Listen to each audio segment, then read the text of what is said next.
Olá pessoal, nessa aula nós vamos falar um pouco sobre segmentação de mercado. Quando a gente fala de segmentação, o que é importante a gente ter em mente? Quais clientes a empresa quer servir? Então vamos pensar, quais são os consumidores, quais são as características em comum que a gente quer alcançar? Quais concorrentes diretos a empresa terá que confrontar? Então quais são as empresas que vendem o mesmo produto, que alcançam o mesmo segmento que você? Então é importante a gente ter também isso em mente em relação à segmentação. Quais são os fatores chaves de sucesso que é necessário dominar? Então, quais são, de fato, os pontos chaves, os tópicos que a empresa precisa dominar no mercado para ela ter um domínio sobre ele? Ou alcançar o seu objetivo com relação ao mercado-alvo? Quais tecnologias alternativas ou concorrentes indiretos a empresa tem que vigiar? Então, quais são os concorrentes? Quais são os competidores que ela tem que ficar ligado? Quais são as tecnologias que estão surgindo no mercado que a empresa precisa ficar de olho? Quais são os principais intermediários e parceiros que é preciso contar? Ou seja, que é preciso você contactar, que é preciso você manter uma relação. Então tudo isso é importante também para a gente pensar em relação à segmentação, né? Quais são os parceiros, quais são os competidores, quais são os concorrentes. Isso tudo ajuda a gente na hora de selecionar um grupo. Em relação a esse último ponto, de realizar parceria, de verificar quais são os parceiros, quais são os agentes do mercado que você pode, de fato, fazer essa parceria. Vamos pensar aqui no exemplo da Embraer, que ela revelou um carro voador para as massas durante o evento da Uber. O que a gente pensa sobre isso? A Embraer e a Uber se unindo para fazer um carro voador. O que a Embraer possui de conhecimento sobre o mercado?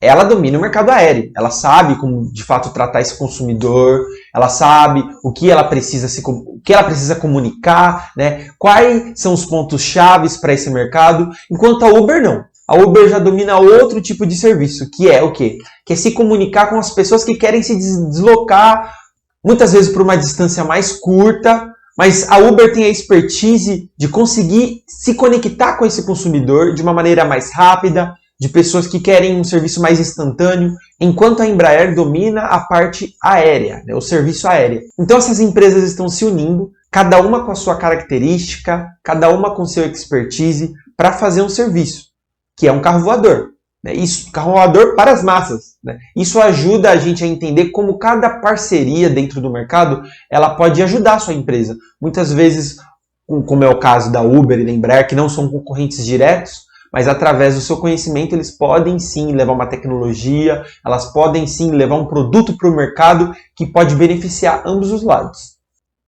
Ninguém compra um produto apenas pelo produto. Então o que a gente pode pensar quando a gente lê essa frase? Quando a gente está comprando um produto, quando a gente está comprando um serviço, a gente não está apenas comprando aquilo porque a gente quer uma solução rápida e eficaz. Muitas pessoas, muitos consumidores, né, atualmente, eles buscam saber a história, o que de fato essa empresa defende, qual é a história dessa marca. Então é importante a gente lembrar que os consumidores atualmente estão buscando muito mais do que apenas uma solução para um produto. Eles estão buscando um pacote mais completo em relação àquela marca, o que ela defende.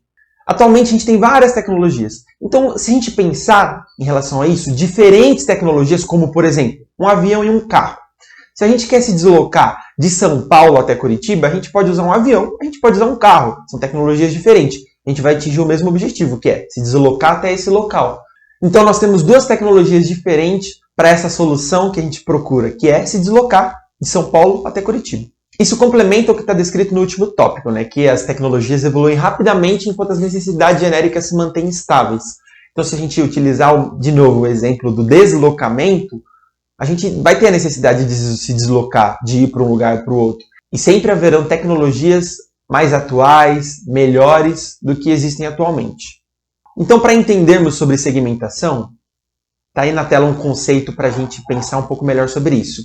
A segmentação pode ser definida como um segmento de mercado que consiste em um grande grupo de consumidores que compartilham das mesmas necessidades e mesmos desejos.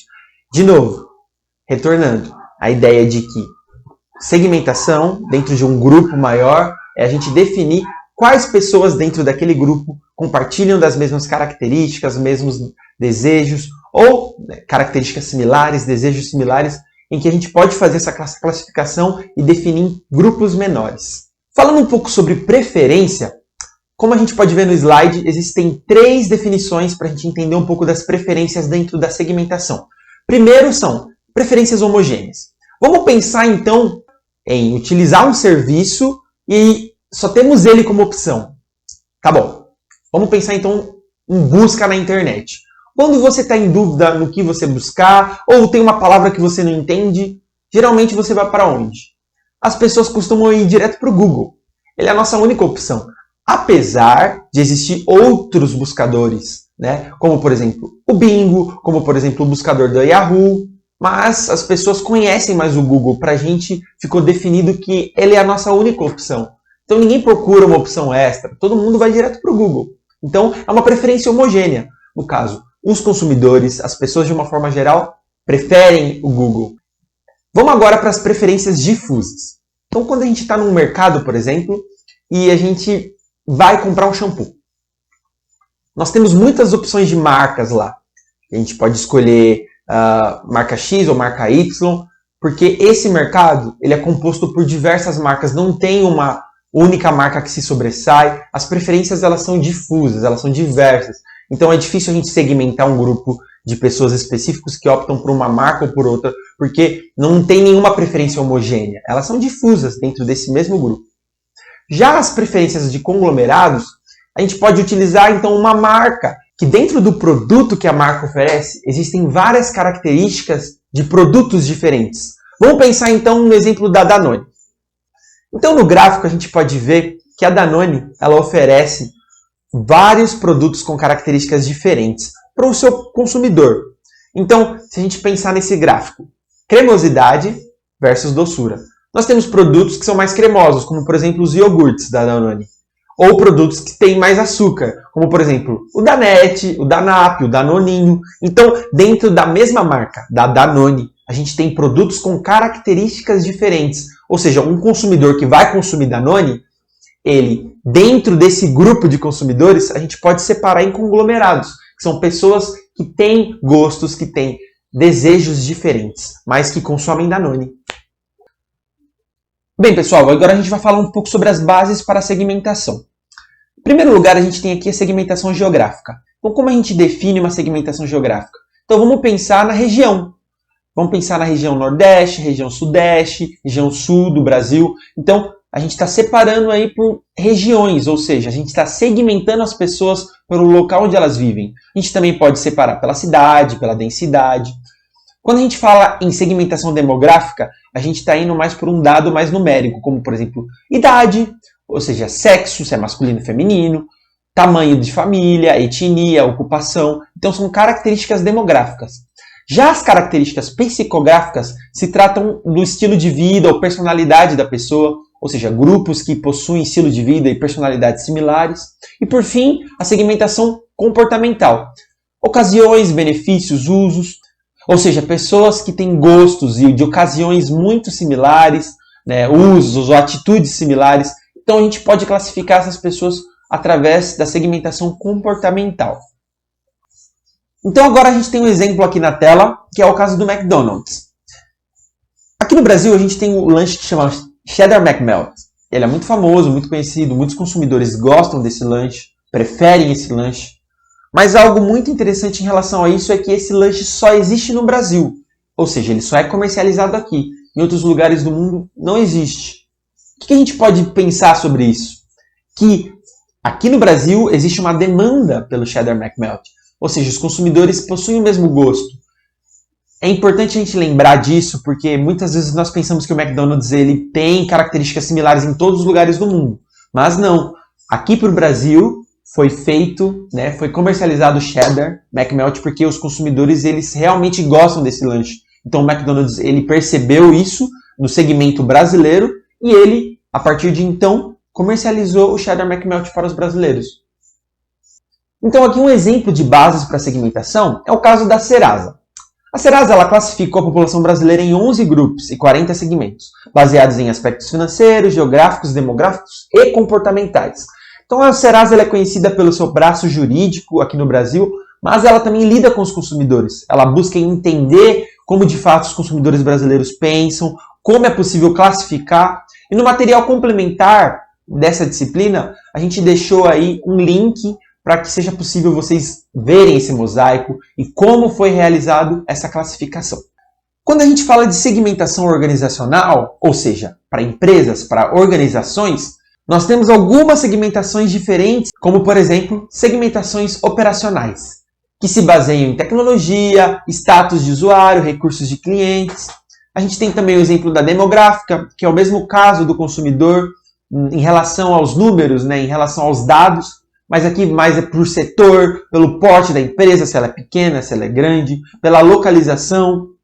Temos também a abordagem de compras, ou seja, a estrutura de poder, as políticas gerais de compra dessa organização, dessa empresa, quais são os critérios que ela utiliza para realizar a compra, fatores situacionais, como por exemplo a urgência dessa empresa em comprar determinado produto, aplicação específica, o tamanho do pedido, características pessoais, similaridades dos valores, atitudes para com risco, fidelidade. Então esses são 5 exemplos para segmentação organizacional, segmentação de uma empresa, que a gente pode pensar, que é um pouco diferente da segmentação do consumidor, mas tem a mesma ideia. Aqui, utilizando o exemplo da Serasa de novo, a gente pode ver que a Serasa ela classificou as empresas através de 7 grupos. Então a gente tem aí o grupo A, Poder de Fogo, depois grupo B, as empresas maduras, C, Bom Caminho, D, no começo, E, na luta, F, pequenas especializadas e G, administração pública e terceiro setor. Então a Serasa ela fez essa segmentação para as organizações, o que dá uma ideia de como é realizada essa segmentação, como esses grupos são definidos, né? Quais características a gente pode agrupar em comum para definir grupos em relação a uma organização. Então a gente tem aqui um exemplo de como a Serasa detalha esse grupo, que é o caso do grupo C, que são empresas que estão num bom caminho.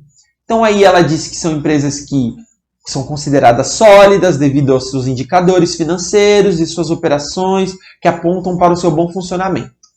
Depois ela aí fala que são empresas de médias e boa situação. Então isso é interessante a gente pensar como a Serasa, através dos dados, ela utiliza a sua segmentação, ou seja, ela realiza a segmentação para as organizações, para as empresas. Para o caso do consumidor, a gente pode utilizar o mesmo exemplo. Se a gente quiser segmentar e definir grupos, a gente pode definir um perfil, conceitos que tratam esse grupo de forma similar. A gente pode pensar esse grupo de uma forma mais homogênea. Então é o caso de empresas no bom caminho, em que a Serasa detalhou através dos seus dados. Nessa aula nós falamos sobre segmentação, como a gente define consumidores e organizações e como nós fazemos as bases para a segmentação desses grupos.